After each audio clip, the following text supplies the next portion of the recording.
man gör i bilen. Typ. Ja.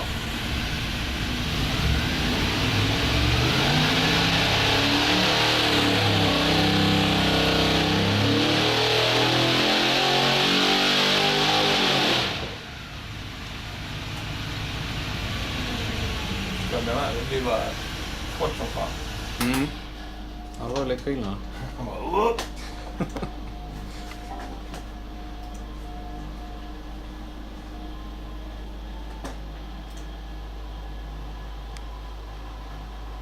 Soppan är ju så fin runt den. Mm.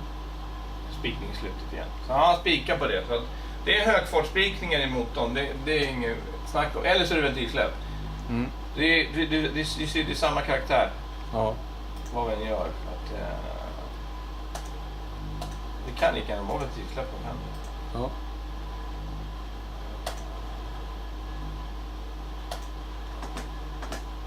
Det vet jag ju inte dock. De såg ju inte speciellt starka ut när man tittar på fjällarna. Då tappar man lite effekt när man kör så lätt. Ja. Så blir det mindre jobb.